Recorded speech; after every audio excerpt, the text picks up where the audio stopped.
Happy Sunday, sports fans, and welcome to another episode of the Buffoon Sports Talk. I'm Jake, your host for the Sunday Rundown, where we break down and analyze the matchups in the NFL for that week. Today is October 27th, and we are in Week 8 of the NFL regular season. This is officially the halfway mark for most teams, and the trade deadline is less than 72 hours away. I've got a special guest with me today in Phill, another member of the Buffoon Sports Talk. And we're going to be breaking down all the games for you. So we're going to go ahead and just jump right in. And if there's any trades you'd like to see these teams do, Phill, I'd really like to hear your opinion on this. I know Phill is the trade master when it comes to NFL fantasy football, which I know is totally different than this. But I just want to hear Phil's opinion on a lot of these trades. So we'll go ahead and I'm going to save all of our favorite games for last, meaning the Colts, 49ers, Rams, and Raiders games, just because those are the favorite games of all the buffoons here. Respectfully, of course. I think we skip those games and save those for the end of the segment here. So the first game I want to break down here is the Tampa Bay Buccaneers versus the Tennessee Titans, which unfortunately is not a rematch of Marcus Mariota and Jameis Winston. No. Unfortunately, as you guys may know already, Marcus Mariota is benched and Ryan Tannehill is the starting quarterback for the Tennessee Titans. And if you paid attention to last week's game, Titans won, thanks to Melvin Gordon fumbling at the one. They do, but they've got a solid defense. They really do. With that in mind, Jake, I mean, who do you think has an edge over this? Because both the teams right now are not necessarily great by any means, but I mean, what's your outlook on this? I've got to give the edge here to the Titans because they've got the better defense. And they play in Tennessee, which I think, when it's loud and you've got the better defense, I think that's always going to be in your favor, but especially when playing against Jameis Winston, who I think is just sometimes a little reckless with the football. And not only is he reckless with the football, he's got a coach in Bruce Arians and a play caller in Bruce Arians that is also, I wouldn't say reckless, but boy, he sure likes to air it out, So, a perfect match in those two, right, in terms of, your quarterback and play caller combo there in terms of what Jameis Winston likes to do and what he's good at. But I think that secondary for the Titans is going to get him. They're 8th in yards per game in defense. And when it comes to points per game, the Buccaneers are 3rd worst in giving up almost 31 points a game. It's 30.8, but that's basically 31 points a game, whereas the Titans are, in the top 5 for points per game, and only giving up 16. So I've got to give the edge to the Titans in this game. What about you? Yeah, I don't think there's really a huge discussion about this. I believe Titans have the edge over Buccaneers. They just look better, which, isn't saying a whole lot, but they definitely look better. The offense seems to be rolling pretty well with Ryan Tannehill outside of the run game. The run game's been pretty solid for a majority of the year. But after watching the Titans last week, you can see it's a step forward for the Titans going with Ryan Tannehill because if we're being honest, Marcus Mariota is just very inconsistent. He has some good games. He has some bad games. When he's bad, he's really, really bad. So I think this is a step forward for the Titans, and I suggest they get the win against the Buccaneers. And he's not just bad in where, sometimes when Jameis Winston, who is also inconsistent, is bad, Jameis can still move the ball and score the team points. He just turns the ball over because he's reckless. But when Marcus struggles, boy, they have a hard time moving the ball. Both quarterbacks are in their 5th year. They're in the final year of their contracts. I think both are on the hot seat. And so we'll move on.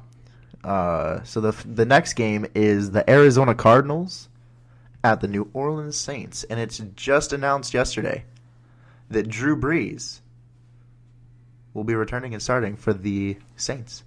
So do you think that Phill, I want to hear your thoughts on not only the matchup here, but the decision here to go with Drew Brees the week before their bye week, You know, what are your thoughts on all this? I understand he's obviously your quarterback. He's your franchise quarterback. He's obviously a Hall of Famer. He's won you a Super Bowl. He's been consistent on getting your team to the playoffs. But, you know, Father Time is really, you know, coming around, and I definitely think they should have at least held one more game out just to see what they have with Teddy. Amazing start, 5-0. The team is rolling without Drew Brees. I think it would have been a safer bet just to hold him out, just so he gets even healthier by the time they get back from the bye week. Yeah, you know, I agree, and not just healthier. I think give him a little bit more time just to get reps with that offense. You know, all in all, I don't think it's going to matter. I think he's going to come back. I think they're going to beat the Cardinals. The Cardinals struggle against the run.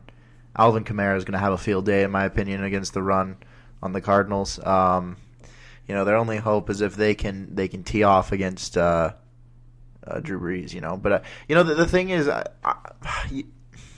know we were talking about this earlier in the week.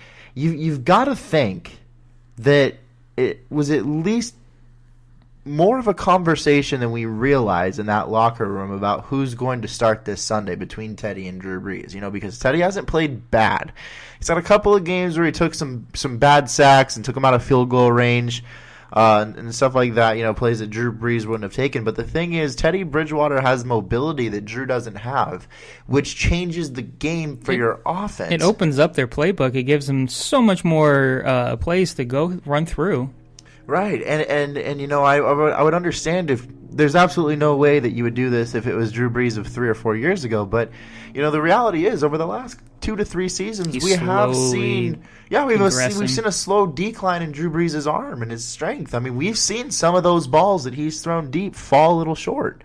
You know, we've seen him not be able to throw it as deep and underthrow receivers, and you know, I mean, it's still incredible what he's doing at his age, but you've got to consider that they've thought about putting Teddy in, but you know, I think it goes based on the decision on Drew as to whether or not he's going to continue to play after this season. And so he must have had this discussion with Sean Payton and the front office of the Saints that he wants to continue playing further than this season, right? Because if not, I feel like you have to put Teddy in one more week.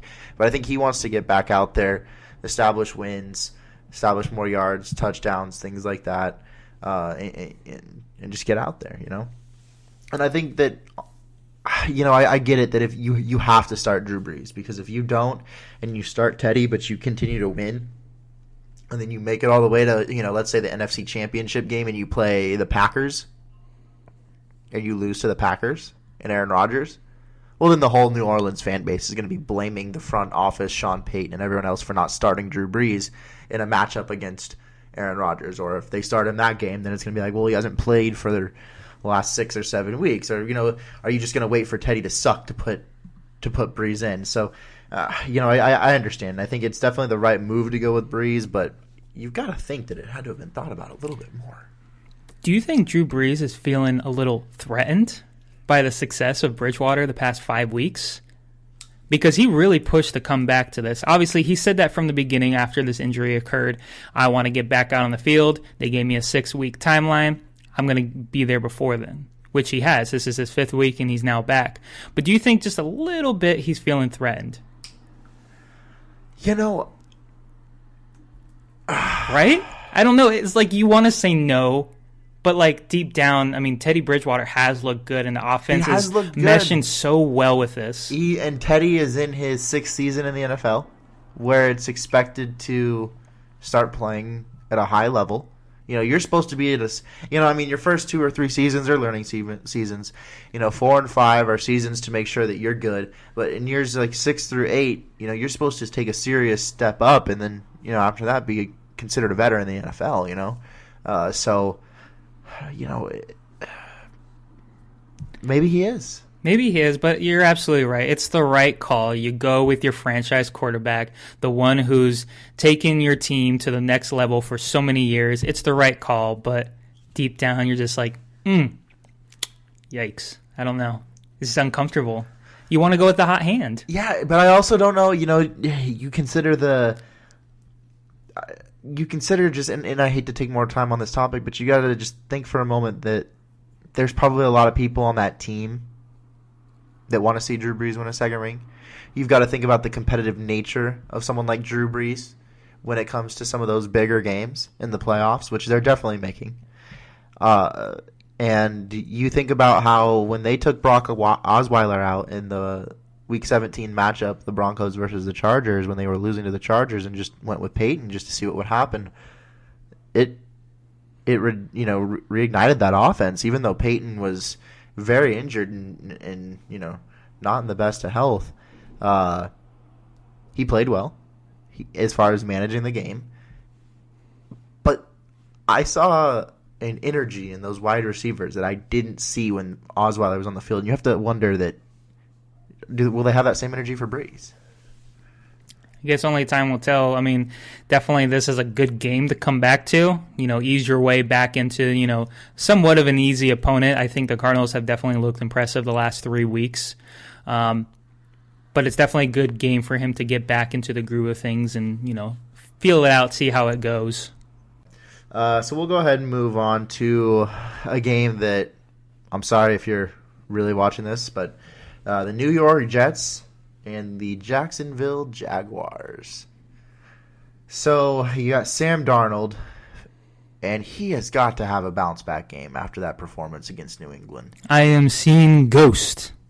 I feel so bad for him. And this was talked about on the Dan Patrick Show, which is the only sports commentator that I can truly stand on mainstream, media. Why would you mic Sam Darnold up? But, so I think he absolutely has to have a bounce-back game between, the mono and everything talked about that.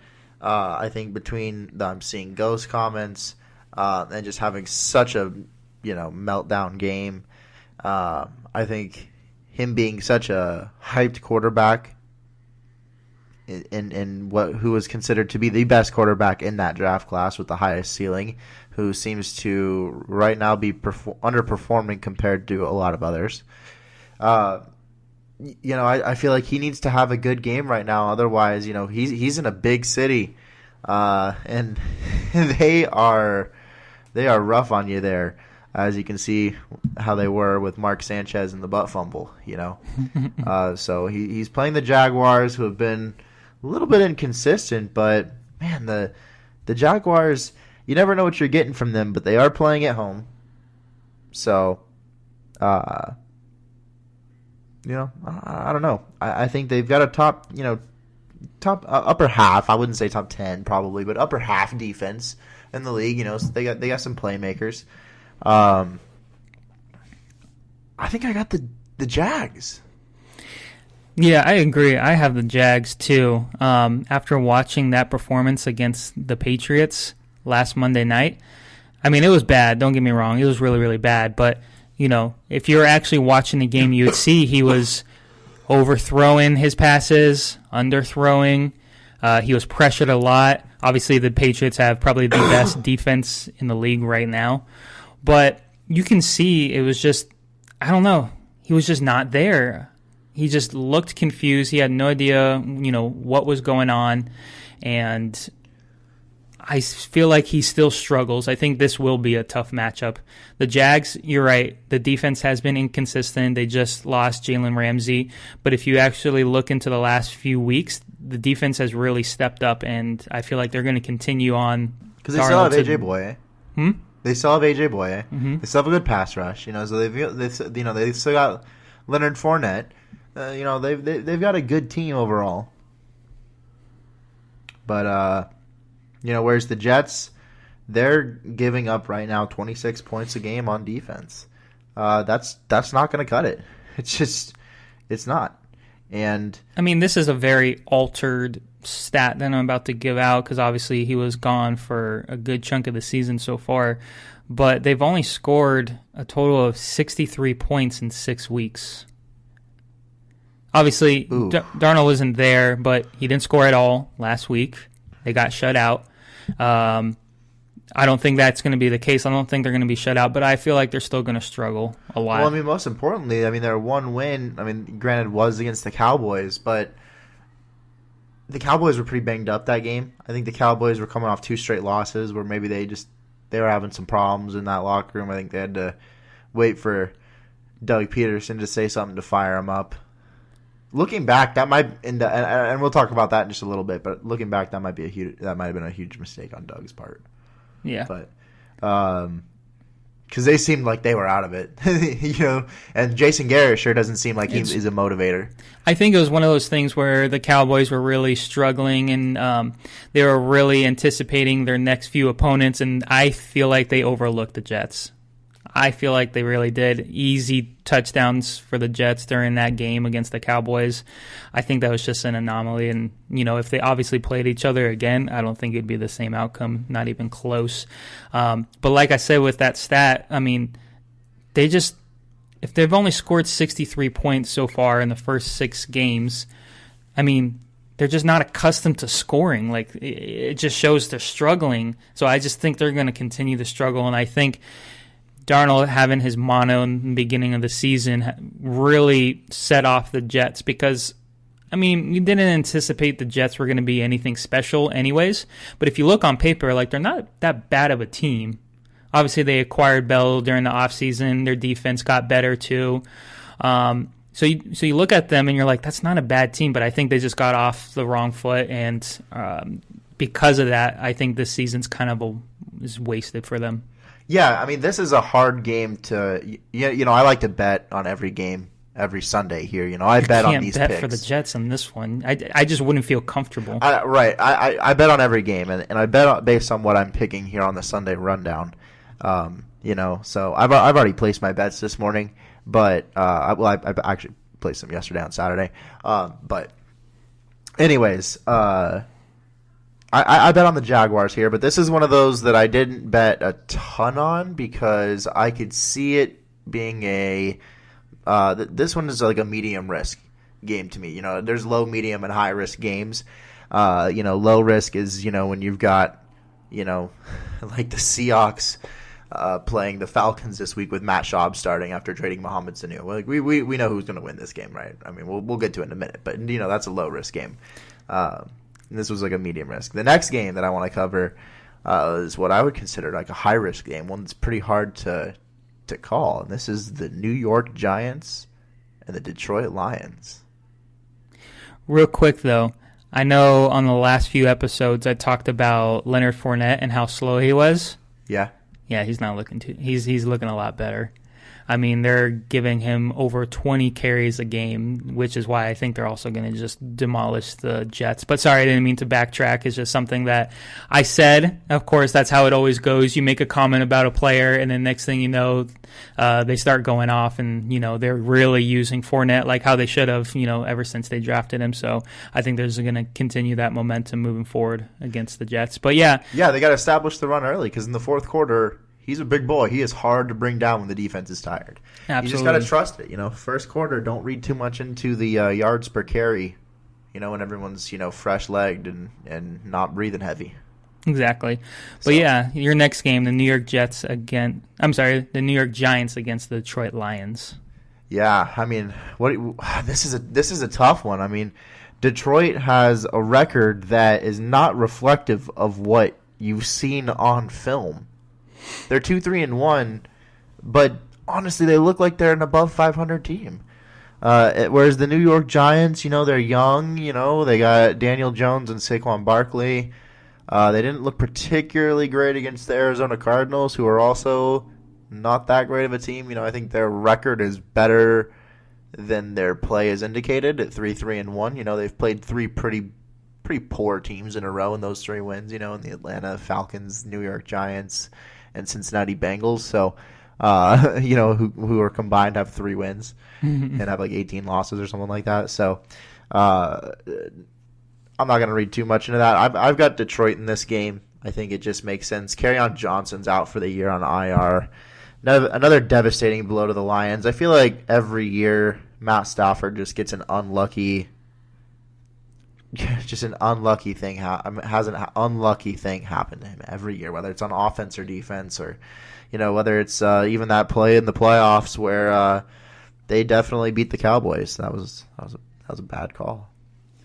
And the Cowboys go on to get a bad call against the Packers. A little ironic, off topic, but anyways, I got the Lions. Yeah, I think I got the Lions on this one. They've lost 3 straight games. That's not the Lions that we've watched in the beginning of the season. This is definitely going to be their bounce-back game, and I definitely think they're going to win this game as well. You're right, they did lose Carry On, but they recently drafted a really good rookie running back by the name of Ty Johnson.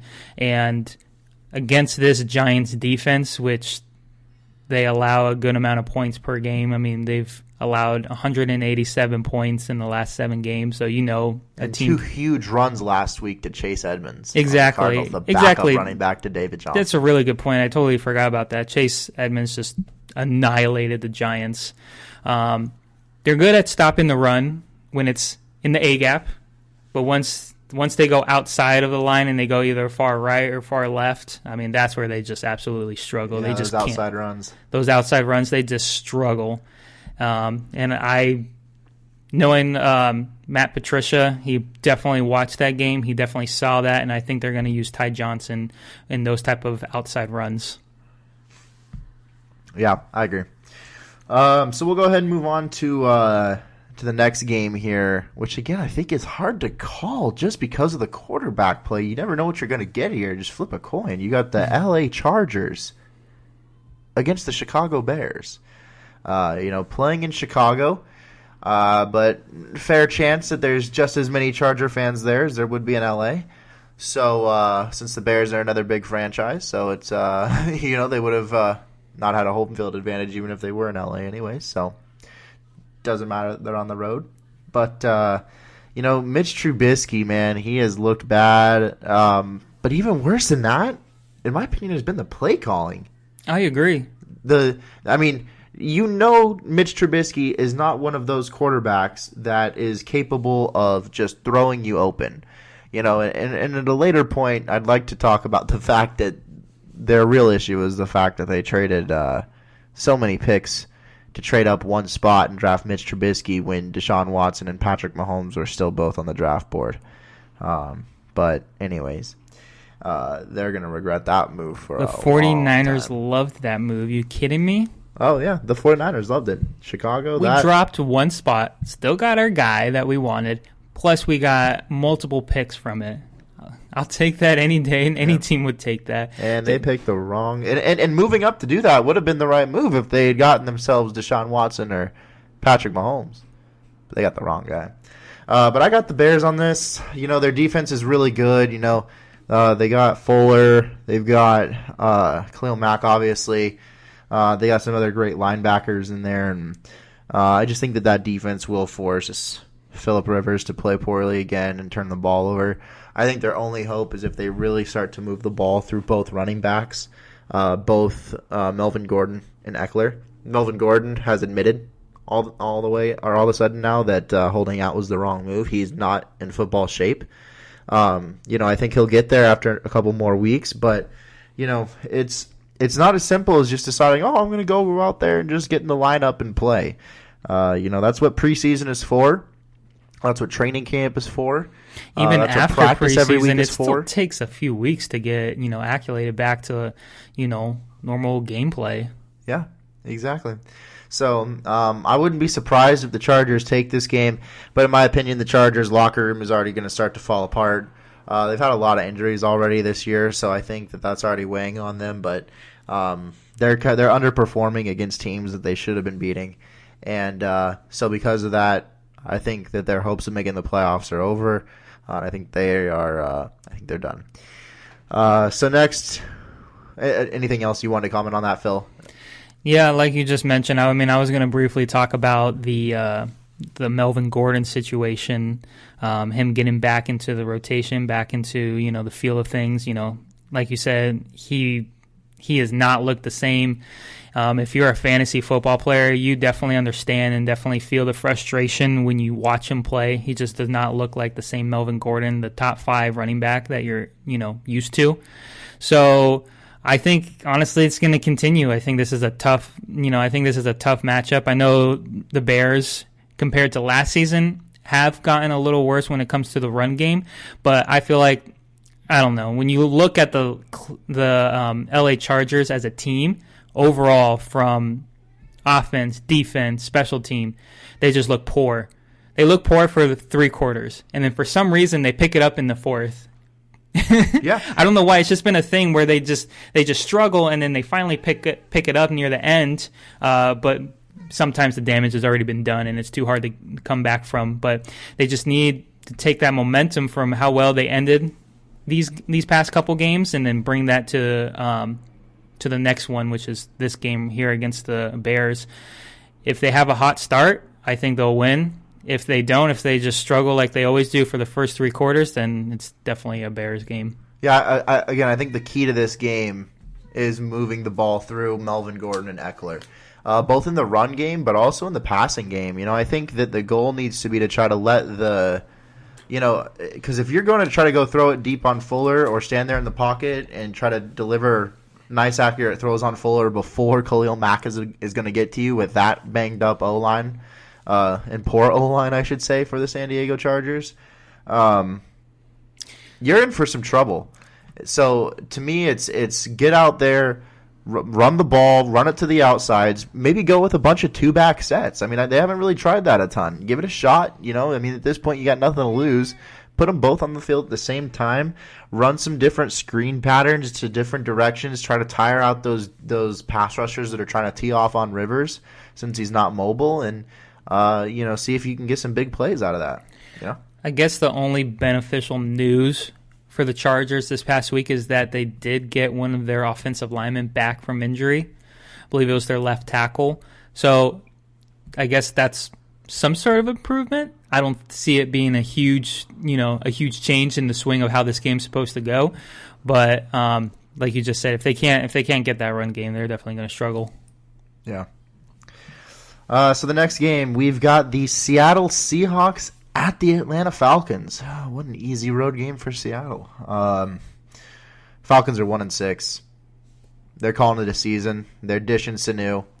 I've heard Vic Beasley is even on the trade block, which I'd love to see him traded to the Colts. Another discussion for another time, but I think that would make them a great defense. And Matt Ryan is hurt, and they've got Matt Schaub, the pick six machine, in. So I think he's going to have a rough day against Seattle and Pete Carroll, and I think Russell Wilson is going to torch that terrible Atlanta defense. Yeah, I totally agree. Do you want to hear a funny stat? The Atlanta Falcons have given up the most points against. Wow, even worse than the Bengals, even worse than the Dolphins. Wow, Yep, they're averaging 32 points scored against them per game. Do you think it's time for the Falcons to just demolish the team and just start from the bottom and just do a complete rebuild? Do you think it's time, or do you think they're just missing a few key components? Maybe it's just the coaching staff. Maybe it just needs a change in that, and maybe they get back up on their feet. It's just crazy to see the digression throughout the years from a team that made the Super Bowl, during the Super Bowl was dominant the first half, that you're sitting there thinking, oh, wow, this Falcon team looks amazing. Obviously, they end up losing. But do you think it's time, or do you think they still have an opportunity to be a good team without them trading a good chunk of their players for picks? No, I think they're done. I think they know that too. As far as how far do they go, I mean, do they get rid of Matt Ryan or Julio Jones? I don't think so. I mean, they got Calvin Ridley in there to line up opposite of Julio, so Julio will still be pretty elite, in my opinion, for the next few seasons. I think Matt Ryan is still capable of winning you a Super Bowl, but I think they got to get some picks to rebuild that defense. Vic Beasley is a free agent at the start of next season. I just feel like if you get rid of him before the trade deadline, I mean, to me that insinuates, yeah, you're ready. Oh yeah, I think they're definitely ready. I mean, right now, even if they win out, the best they go is 10-6. Because Sanu is not they're not winning out. Sanu's not a tremendous loss. I mean, it does hurt a little bit, but it's not a tremendous loss, and I think it benefits them more to get rid of Sanu for just more picks. So I get that portion. I mean, they got a second-round pick for Sanu. I mean, that's huge for a team that's supposedly might be rebuilding, so I wouldn't be surprised if they got another couple second, third, fourth-round picks for Vic Beasley. Yeah, I mean, if Atlanta was 4-2, I'd totally understand them going a different route, and I wouldn't agree with them getting rid of Sanu. But at 1-6, yeah, they gotta do this. So the other 1:00 game outside of Denver and Indy, which we'll cover in just a little bit, we've got Philadelphia at the 5-1 Buffalo Bills. I have got the Philadelphia Eagles in this one, my friend, because to me, the Buffalo Bills have not had to play that tough of opponents. Yeah, you can say they played well against the New England Patriots. They also haven't had to play that tough of opponents, but undefeated is undefeated at this point. But I think the Eagles, they just got punched in the mouth by the Dallas Cowboys, a team that they freaking hate, a team that they guarantee to win over. They travel on the road this week. They lose this one and move to 3-5. They're in a lot of trouble. They're playing a good defense though. But what do you think, Phil? It's going to be it's going to be a fight. It is going to be a fight, in my opinion, for sure. Yeah, I totally agree with the pick. I don't mean to just be agreeing with you with all these picks, but I really feel like we're on the same page this week. I really have the Eagles because you're right. The Bills haven't really played anyone spectacular besides the Patriots, which they did lose. It was a hard-fought match, though. They did play really good against the Patriots, probably the toughest opponents the Patriots have even faced so far this year. But I have to give it to the Eagles as well. I think they're in a situation where they have to win this game. They just have to. It's a good team on paper, but for some reason they're just struggling. And I anticipate them going into New York and actually getting the win as well. But you can't look past the Bills, though, being 5-1. They're actually 7-2 in the last 9 games dating back to 2018, so they're definitely an improved team. But have they really faced anyone strong? I don't know. I think my opinion will change to the Bills if they actually get this win. Yeah, the Eagles have definitely underperformed this season, but they're a good team. They've got a good offense. The Bills have a top 3 defense, though. Again, I think that's a little inflated because of who they've played. But we'll see if they can pick Carson Wentz this week. That's kind of my bold prediction this week is that Philly goes on the road and beats Buffalo. This would be like a high-risk game, by the way, that I'm betting on. The odds on the return here are pretty nice. But I'm going Philly. I got a feeling on this one. I'm going with my gut. So the next game I want to cover, this is one of the 425 games, is the Cleveland Browns at the New England Patriots. Good old Baker Mayfield. So, Pick City right here. Pick City. Pick City. I mean, you got the team leading the league in interceptions, and you've got the quarterback who's thrown the most interceptions. I don't know what else you want here. This is... The Patriots defense is salivating right now, just knowing the fact that they're just going to pick him like no other. Yeah. And I'm salivating too, even though I hate New England, Phil. Me too. I know what you're going to say. Fantasy football, Patriots, I got the Patriots defense. Me too. And they've been carrying me this season on a couple of games I probably shouldn't have won. But it's all right. When have you ever seen... I don't mean to get off topic, but for fantasy purposes, when have you ever seen a defense that's been consistently scoring above 12... Oh, my. They're averaging more than 15 points a game for their defense. In some games, you're looking at 23, 37, 25, 25, so that might be even more. They're averaging even more than that. When have we ever seen a defense for fantasy that's given that much fantasy points on a week-to-week basis? You just don't see that. No, you really don't.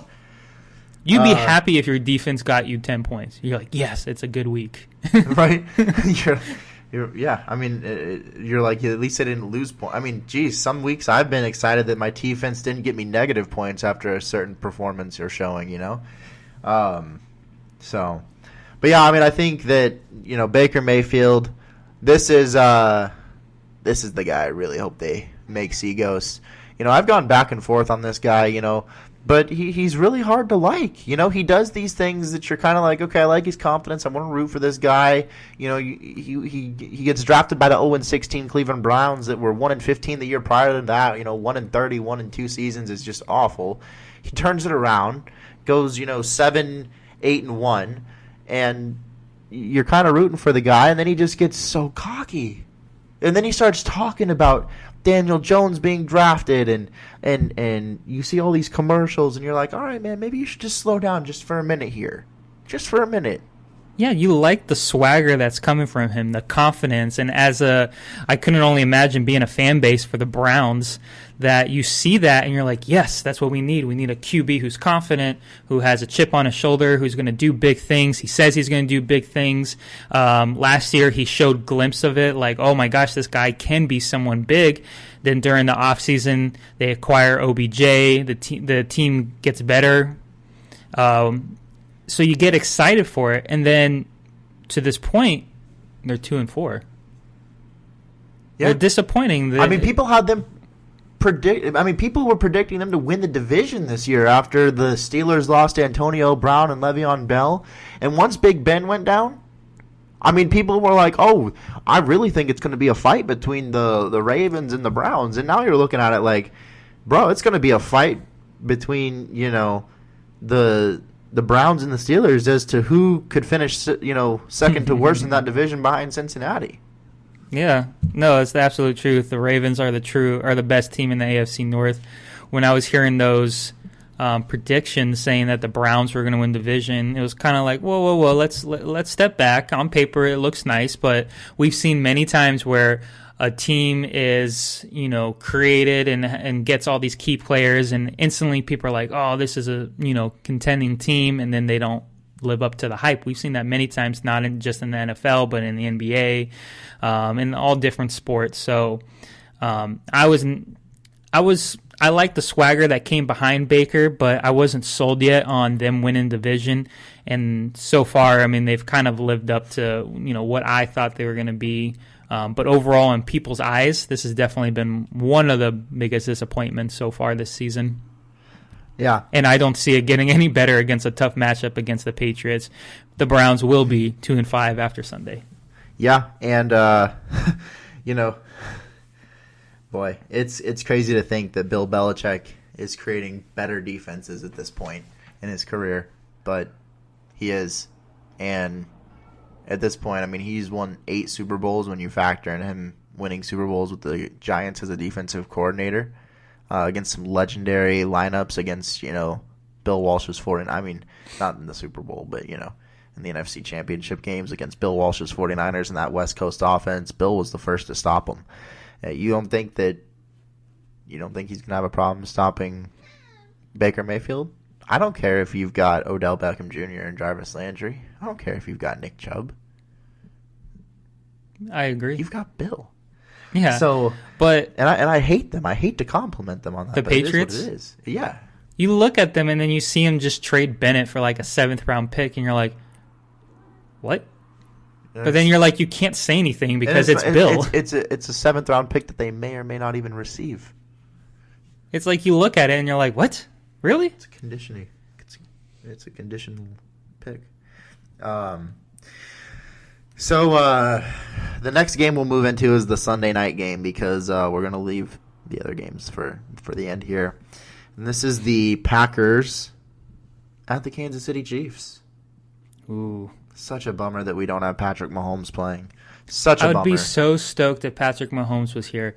But we get lovely Matt Moore. Which is still better than Matt Schaub. True, because Matt Schaub just, for some reason, just knows how to throw pick sixes a lot. I don't know why, but the past few games from when he started a few years back, that's all he did, and I think that's all he'll do continuing against with the Falcons. But anyways, I truly believe he's the one that gave Gary Kubiak that mini heart attack or mini stroke. He shortened Kubiak's coaching career. That's why Kubiak retired early. It was hard to get him back out of retirement to coach the Broncos that season. And then once they won, he was done. He was like, you know what? Schaub took years off my coaching career. I only came back because it was Peyton. I'm done. I'm done. You can blame Schaub for this. He should. And on you think on Gary Kubiak's gravestone, he should say, "This happened a few years early because of Matt Schaub." You think Dan Quinn's like, oh no. I mean, he's kind of an older gentleman. I don't know. You should rethink this. Use their long snapper as their QB for that game. At least he's the backup. At least whereas poor Gary before was stuck with this guy. He's like, you mean I'm told that my job is on the line with this guy? My job is on the line with this guy. Okay, cool. I don't care if I have Andre Johnson and Arian Foster. I can be creative, but this guy keeps throwing pick sixes.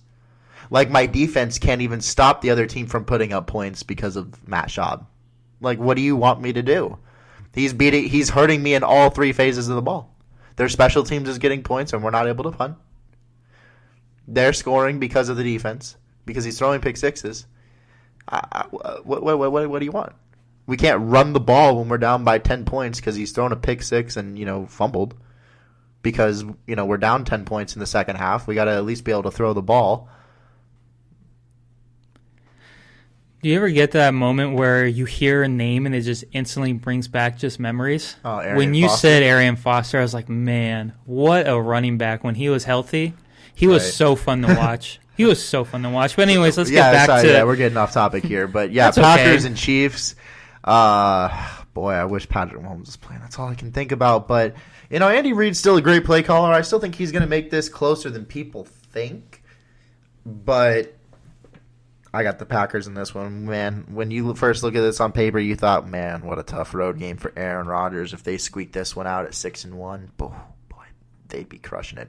But now, what an easy game. I mean, if they move to 7-1, you're like, dang, what a fortunate game for the Packers here, to not have to play Patrick Mahomes. It's going to help them probably secure a number one seed if they win this game. I think this is a really big game for locking. When you look at the 49ers being undefeated, when you look at the Saints having only one loss, when you look at them being at only one loss, I think this is a big game for securing a first round bye in the NFC for the Packers.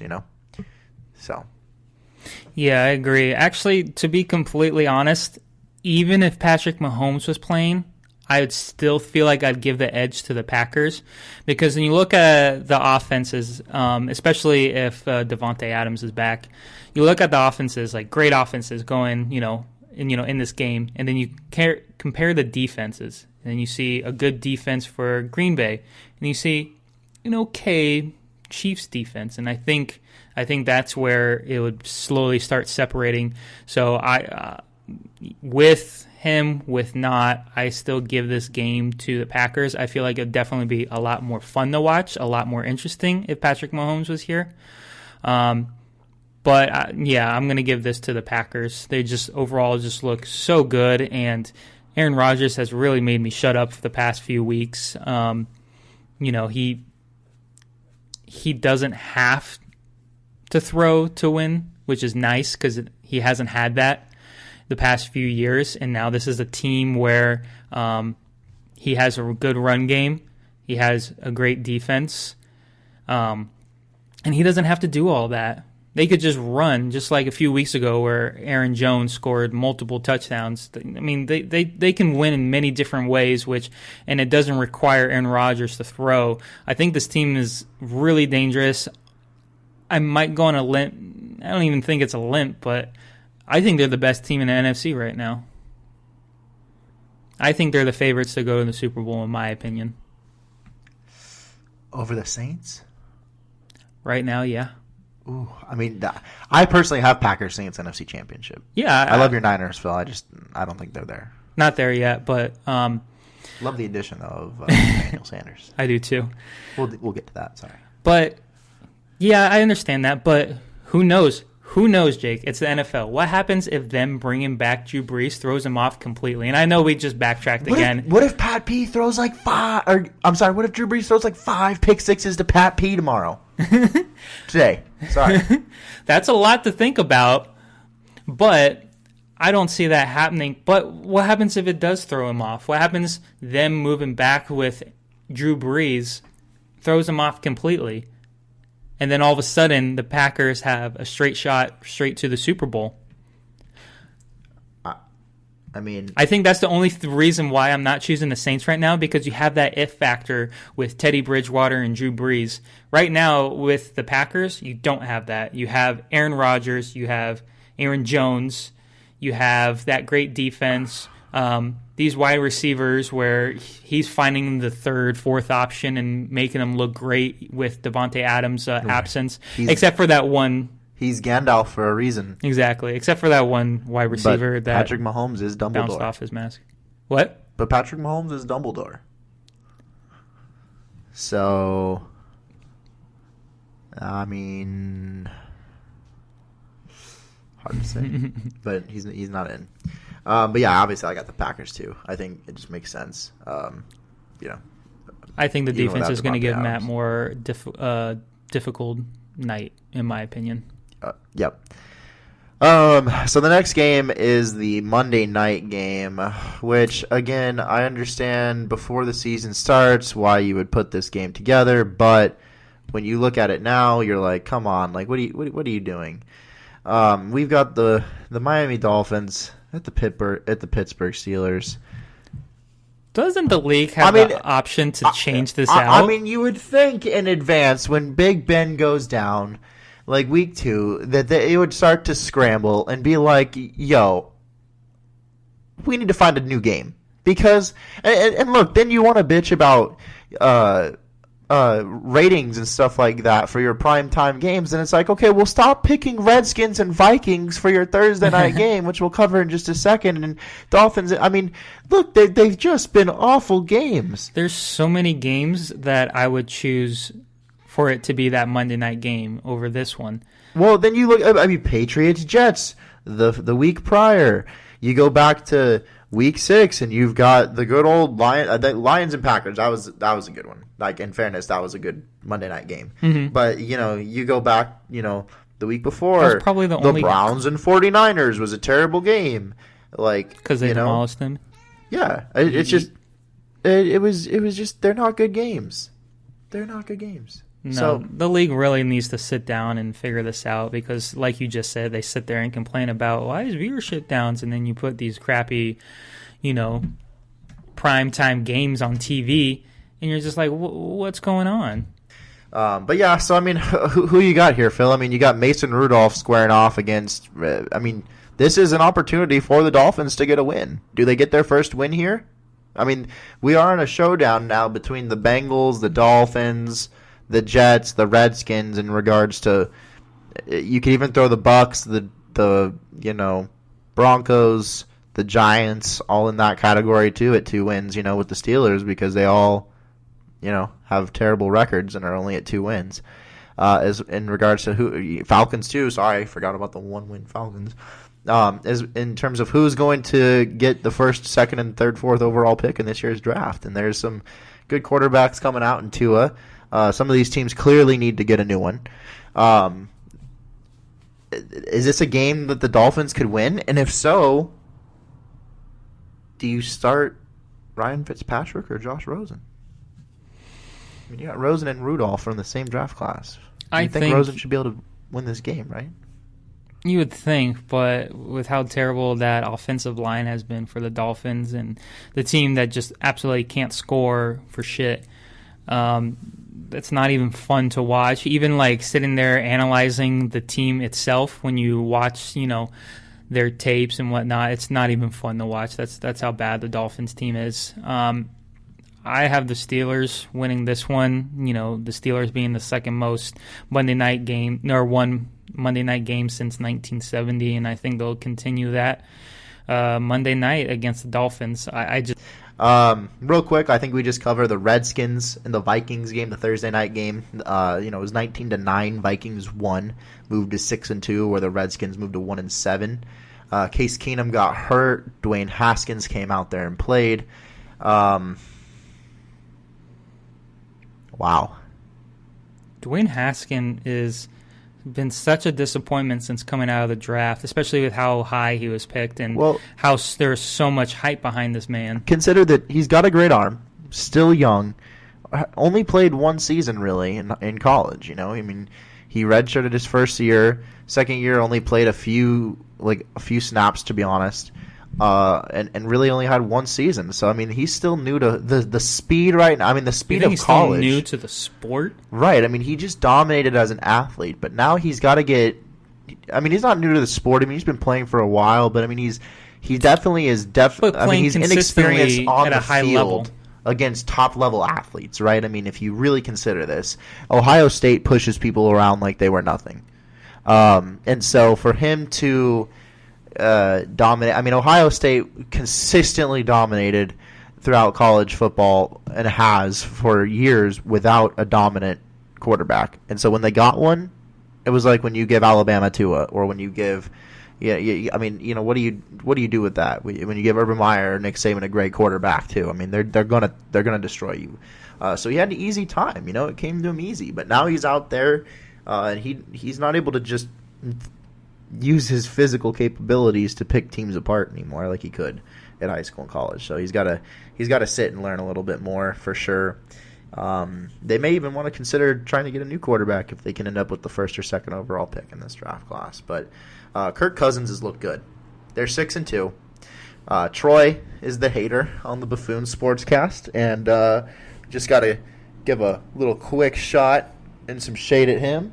That he's in the room. He's in the room on the podcast here. He's not part of the Sunday Rundown this morning, but he is here. And I gotta take a shot at him really.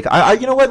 Let's bring the guy over. Let's bring the guy over onto the podcast. This is last Troy, minute. Let's bring him over on the podcast just for a second, because I gotta take a shot at him. Kirk Cousins, 6-2, 13 touchdowns, 3 interceptions, 70% completion on the year, throwing about 250 yards a game. Troy said he was a bad quarterback, almost went as far as to say that he shouldn't even be in the NFL. And I refuted that statement, said he was at least in the upper half of quarterbacks. He's been consistent for 3 to 5 seasons now on 2 different teams. What are your thoughts on this, Troy? So if I can just quote the great Shawn Michaels from a WWF, "You're the problem." No, but for real, I was talking to Jake on Discord yesterday, and I even went on to say that I'm surprised by Kirk Cousins. And that's all I'm going to say. Yeah, so there it is. Yeah, he had a good game against the Redskins. He threw for over 80% completion. I think he was 23 for 26. And 2 of those were he was just throwing them away because he was about to get sacked. And the other one, I believe the receiver dropped or something like that. So he was very accurate that game. And this is something he should have been doing a lot sooner than he has now, but he's always been a good quarterback, and we're starting to really see that with the offense and how it's, progressing and whatnot. Yeah, he's always had a talented arm. He's not one of those dink and dunk quarterbacks. Sometimes it takes players just a little bit just to get accustomed to everything. He just left the Redskins and then joined the Vikings, and he was all of a sudden had all these weapons, and he's like, whoa. Well, he still threw 30 touchdowns and only 10 picks last season. He still had a good season, over 4,000 yards. He's still good. Did they not win big games? Yes. Is he not necessarily the best against good teams in prime time? Yes, that's still true. But I would definitely put him in the, upper half of quarterbacks in the league right now. And again, it's not that he's one of these dink and dunk quarterbacks or one of these check down quarterbacks. This is a quarterback that's taking 5 or 7 step drops in the pocket, throwing and airing the ball out 20, 30, 40 yards downfield consistently. He's doing it without Adam Thielen. And he can fit the football in there in a little window. These aren't little dink and dunk passes where he's throwing 70-80% completion. He is airing the ball out. He's throwing it deep. So yeah, definitely helps with Dalvin Cook. Definitely so helps. far has been the best running back this season. Right? I mean, or between him and McCaffrey, right? It's tough. Oh my gosh, I totally forgot about McCaffrey. Yeah. Yeah. But it's definitely between the two of them. Definitely, yeah. Maybe, I'd say you're Dalvin right. Cook's probably been the better runner, but as far as, just overall impact for your offense, it's probably been Yep, you're McCaffrey, absolutely right. Okay, so now it's time to cover the Big Four. And what I mean by the Big Four is the four favorite teams of the Buffoons. So that's the Colts, which are my favorite team, Jake. We got the 49ers, which is Phill, his favorite team.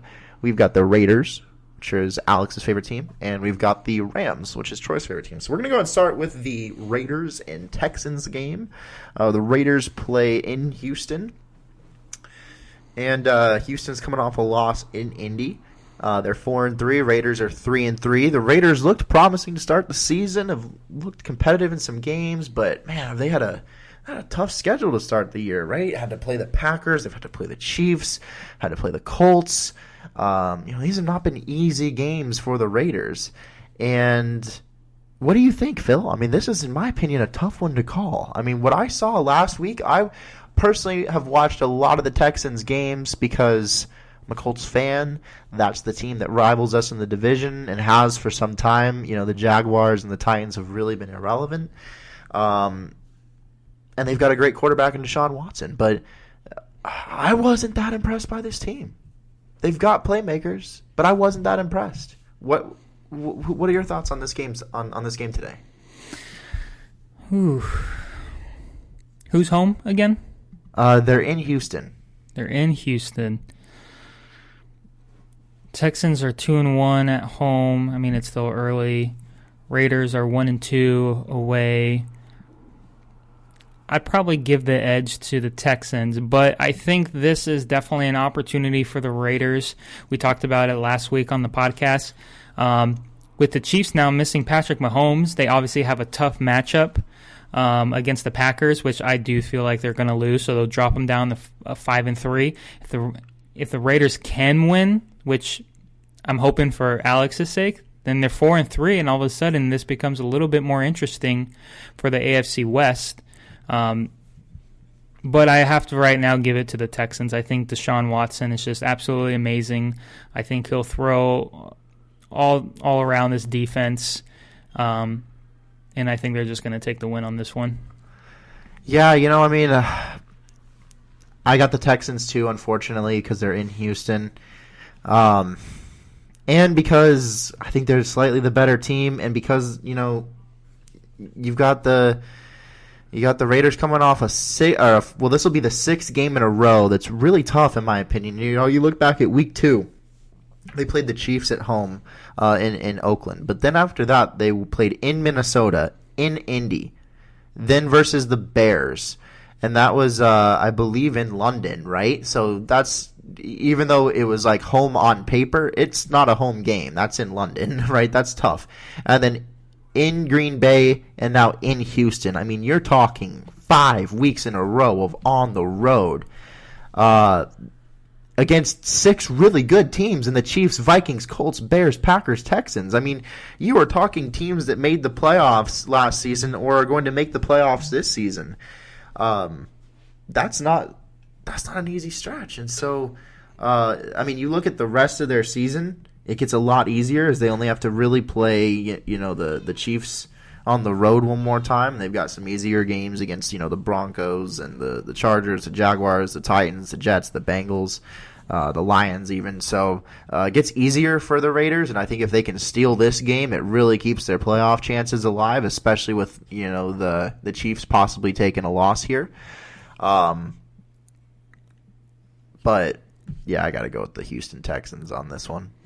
I think they've just got the better quarterback, the better offense, the better playmakers. They've got, the better defense. Yeah, it's definitely interesting. Texans are, they're hot and they're cold. They're yes and they're no. 1 week they're really good. another week they're really bad. I mean, you look at some of these games, you know, they lost against the Saints in the beginning of the That's season. pretty clever. You should trademark that. I should. So you see in the beginning of the season they lost barely to the Saints, which is a really good team. They lost 30-28. And then you see them face the Jags, and they won. The Chargers, they won. They lost to the Panthers. They beat the Falcons. They beat the Chiefs, and then lost to the Colts. It's like you got some matchups in there where you kind of look at it, and you're like, you probably should have won that game. So it's definitely going to be interesting. I think the Raiders do have a chance to win. Again, for Alex's sake, I hope they win. I think it'd be good for him. I think it'd be good for the division. But yeah, like you said, overall, I just feel like this is just a better offense. They move the ball very well. Deshaun Watson is a top tier quarterback, and he's been playing really well. And I think they're just going to take this win. Well, so here's something that I think is just super interesting for you to just know. When it comes to giving up yards per play, the Texans are 4th in the league with averaging 6.2 yards per play.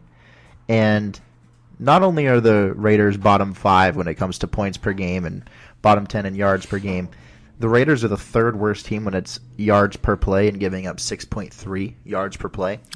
So they're on average giving up what the Texans are getting against, better defenses. So you're anticipating it's going to be even more than what they're averaging for the season. Right, and I think they're going to have a really hard time stopping Deshaun Watson in the run game. I think you look at their dual back set with Carlos Hyde and Duke Johnson, the ability to still throw it and air it out deep against DeAndre Hopkins in a weak secondary.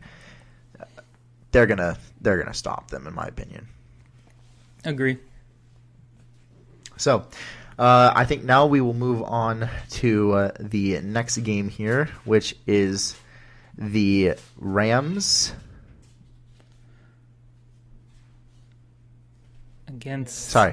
we've got the Bengals against the Rams in LA. The winless Bengals, 0-7. Who wins? Troy, I think the Bengals are going to win. Ooh, just had to troll our buddy for a second. I think we can all agree the Rams win this game. Yeah, I think they win this game, and it's honestly not going to be even close. What if you don't, though?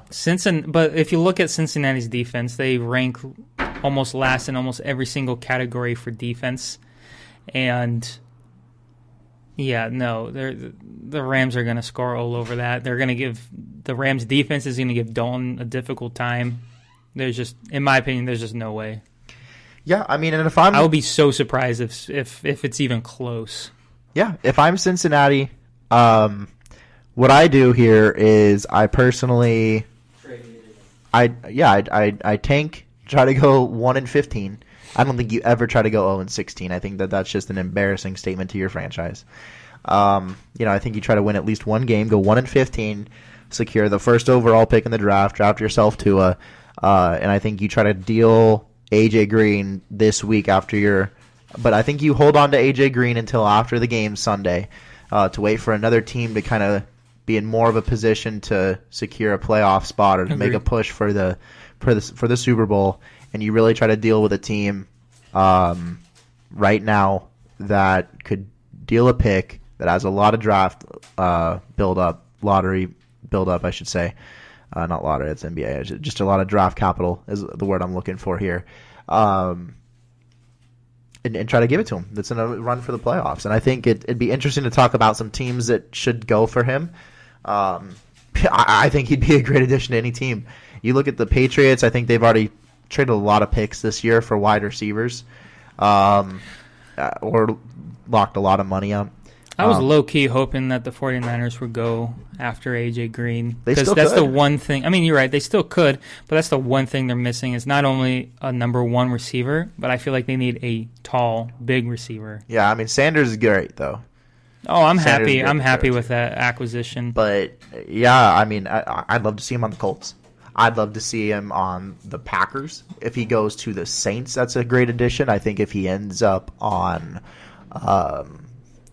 No, they're not going to the Rams. Just talk about the Rams. We're supposed to be talking about the Bengals. Talk about the Rams. But I think they need to dish out AJ Green though. I think that's the next move for them. Yeah, because clearly they're a team that's Dalton. just tanking, and they just need to rebuild all throughout that team: offense, defense, special team. I mean, they're almost dead last in almost every single category. They just need to trade AJ Green and start getting some key pieces moving forward. Yeah, but just accept the years. But yeah, the Rams will win this game pretty easily. I think the Rams need some easy wins right now to kind of get back on track. Get back in the swing of things here for the wild card spot, or to even try to win that division. So yeah, because that division's still up for either the 49ers, the Seahawks, or the Rams. I mean, it's really up for anybody. It's still really early in the season. I agree. So now we'll move on to my game. This is the Denver Broncos versus the Indianapolis Colts. And, you think Peyton's watching? I definitely think he is. I hope he's watching. I wonder if he's watching with Andrew Luck. He's like, hey, remember that time where we were playing each other here? How cool would that be if they were both there? Sad. Is what it would be. For I don't think it is. Not for you. Team. I think your team is continuously, playing at a high level. They are. They've been, to me, the most shocking so far this season. I didn't anticipate them doing this well. After the Andrew Luck announced his retirement, I thought they were going to be like a 500 team. Troy and I actually recorded this podcast a while back after Andrew Luck announced his retirement. Troy and I both mentioned they're not a bad team on paper. They're still really good. There's question marks with, Brissett, obviously. But Brissett has actually played at a really high level, beaten some really good teams. Right now, what are they, 5-2? 4-2. 4-2. I'm sorry. That's right. They had their bye. Technically, they should be 5-1. And then we've talked about this before because obviously Adam Vinatieri missed a couple of those field goals during Week 1 against the Chargers. Yeah, and the refs robbed Eric Ebron of a touchdown as well too. That too. So technically, they should be a 5-1 team and have beaten some good teams. To be honest. Yeah, the Chiefs, the Texans. So what about Brissett? What are your thoughts on him? I mean, here's the thing. I mean, I've watched him play. He's not necessarily talented enough to throw you open, but boy, he's more than just a game manager. So he's somewhere in the middle there. And in my opinion, I mean, he should be in the MVP talks. I think there's maybe 5 quarterbacks that should be in the talk for MVP this year, and I think it's Russell Wilson, Patrick Mahomes, Aaron Rodgers, Deshaun Watson and Jacoby Brissett. Yeah. I mean, Jacoby Brissett's thrown 14 touchdowns to 3 picks. I mean, the only quarterbacks with more touchdowns than him are Matt Ryan, Russell Wilson, and Patrick Mahomes. And in fairness, they've all played one more game than Jacoby has. And Matt Ryan's thrown 8 picks. So the only ones truly playing better than him are probably Russell Wilson, Patrick Mahomes, and Aaron Rodgers. So that's a pretty good category to be in.